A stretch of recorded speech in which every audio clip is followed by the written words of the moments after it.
Shock of Gray came out of my China research, but not the research I did for China Inc. It was really after I wrote China Inc. I was going to China between 6 and 10 times a year, and it seemed that the cities were growing bigger, which they were, and they were growing younger, which they were. And I started to wonder, like, what is it that's separating young people from old people in China? And at the very same time, I'm always interested in workforce issues, and it was a time when workers over 50 in Europe, in the United States, elsewhere in East Asia, were facing troubles in the workforce, and their work lives were changing dramatically and for the worse.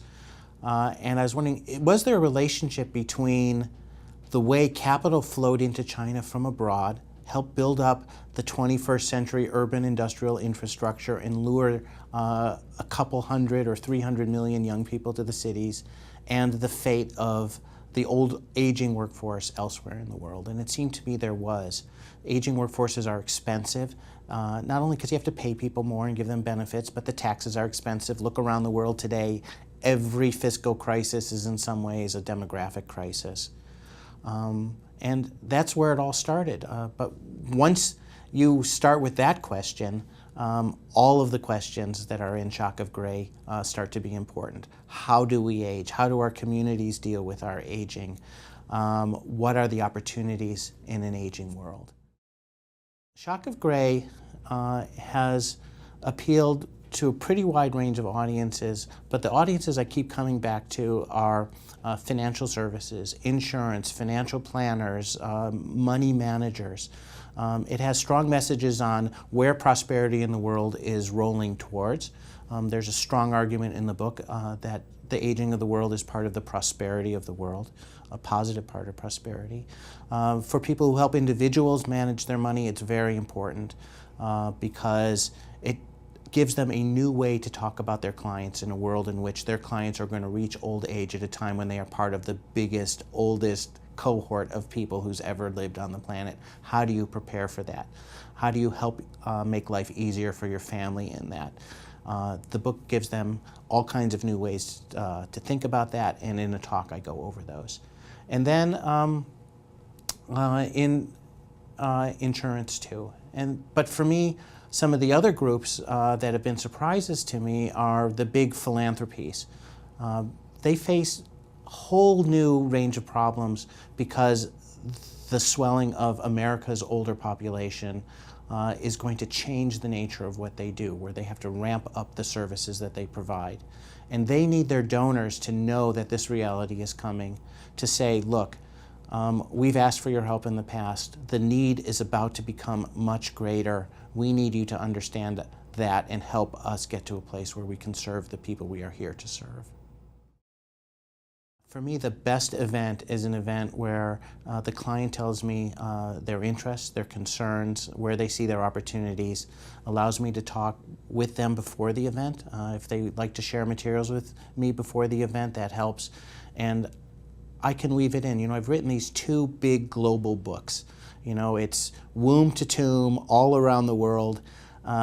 Anything I can get from the client that helps me tailor a talk to their interests makes a much better presentation. And I'm a reporter. I love learning about what they do.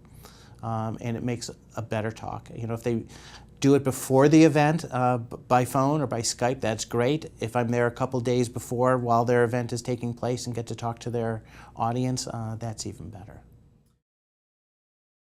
The way to understand the aging of the world, which is often a story told in numbers, is to think about 2 things. One is the median age of the world. Half of the world is older, half of the world is younger. Right now, the median age of the world is 29.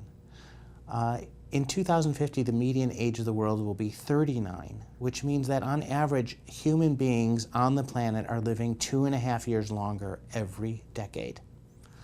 That is a stunning change. That changes the contours of everything, not just your life, but your relationship to the institutions you're with.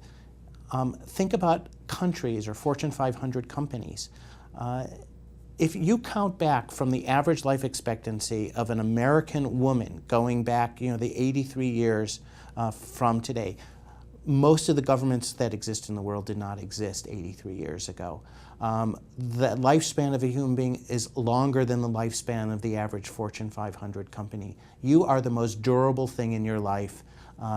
You have to prepare for that. Another stunning statistic is family size. Nearly everywhere in the world, family size is dramatically shrinking. This ages the population. Even in places we think of as flush with youth, the Middle East, African countries, Latin American countries, family size is half of what it was. There's not a single country in the developing world, with the one exception of tiny Israel, which has has a higher fertility rate than replacement rate, and most are far lower than that. This is why when we think about the debt crises we're in, about the social crises that are aging, that people think, oh, what have we done to ourselves? I think, give yourself a break. This is a brand new reality. Human beings have lived for 7,000 generations. They mostly lived the same number of years for all those 7,000 generations. Only for the last 7 generations of people have been living it all longer. We're living the longest. We're smart. We can figure it out. Shock of Gray helps get everyone at the top of their intelligence so we can figure this new reality out. It's a human business. Legacy we want to leave behind us.